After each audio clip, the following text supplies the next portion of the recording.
सुप्रभात बच्चों। आज हम भाषा भारती के एक नए पाठ का अध्ययन करेंगे। तो पाठ को शुरू करने से पहले मैं आपको कुछ दिखाना चाहूंगी। देखिए, मैम के हाथ में ये क्या है? जी हाँ, ये हमारे भारत देश का राष्ट्रीय ध्वज है, जिसे हम तिरंगा भी कहते हैं। तो आज के पाठ 8 हमारा राष्ट्रीय ध्वज में हम भारत के ध्वज के बारे में जानकारी प्राप्त करेंगे। तो आइए नए शब्दों का अध्ययन करते हैं। महत्वपूर्ण, राष्ट्रीय ध्वज, पट्टियां, कर्मठता, समृद्धि, चक्र, योद्धा, 24। बच्चों, आज हम राष्ट्रीय ध्वज के बारे में कुछ जानकारी प्राप्त करेंगे। किसी देश का ध्वज उसके लिए बहुत महत्वपूर्ण है। प्रत्येक नागरिक को ध्वज का सम्मान करना चाहिए। प्रत्येक देश का अपना राष्ट्रीय ध्वज होता है। आप जानते हैं, हर देश का अपना एक राष्ट्रीय ध्वज होता है। जैसे भारत का राष्ट्रीय ध्वज तिरंगा, उसी प्रकार सभी देशों के अपने अपने राष्ट्रीय ध्वज होते हैं। हमारा राष्ट्रीय ध्वज कौन सा है? हमारे देश का ध्वज 3 रंगों का है, इसलिए इसे तिरंगा कहते हैं। तिरंगा हमारे देश का राष्ट्रीय ध्वज है।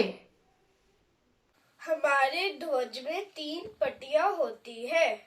आप हमें उनके बारे में बताइए।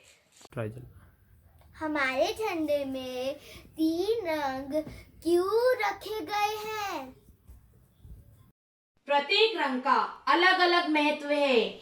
झंडे में सबसे ऊपर केसरिया रंग होता है।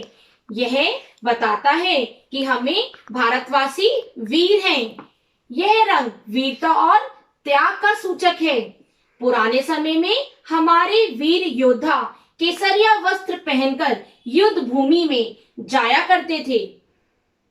अध्यापिका जी, हमें हरे और सफेद रंग के बारे में भी बताइए। दूसरी पट्टी पर बने चक्र को क्या कहते हैं? दूसरी पट्टी सफेद रंग की है। सफेद रंग शांति और दया का सूचक है। दूसरी पट्टी में नीले रंग के चक्र को क्या कहते हैं? यह अशोक चक्र कहलाता है। यह हमारी कर्मठता का प्रतीक है। तीसरी पट्टी में हरा रंग क्यों होता है? हरा रंग हरियाली और समृद्धि का सूचक है।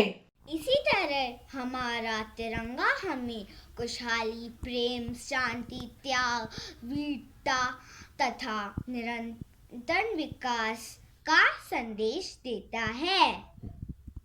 स्वाति, तुमने ठीक कहा। यह तिरंगा हमारे सारे राजभवनों पर लहराता है। भारत में लोग इसका बहुत सम्मान करते हैं। मुख्य पर्वों पर इसे सलामी दी जाती है, जैसे 26 जनवरी, 15 अगस्त आदि। जब तिरंगा फहराया जाता है तो आपको मालूम है, हमें सावधान की स्थिति पर खड़े होना चाहिए। और एक बात, हमें अपने तिरंगे को भूमि पर स्पर्श भी नहीं करना चाहिए। इस प्रकार हम अपने तिरंगे झंडे का सम्मान कर सकते हैं। हमें अपने तिरंगे झंडे का आदर करना चाहिए। तो बच्चों, आओ हम सब मिलकर गाएं। विजयी विश्व तिरंगा प्यारा, झंडा ऊंचा रहे हमारा।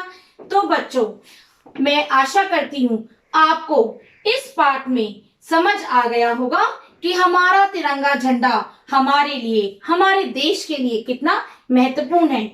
धन्यवाद।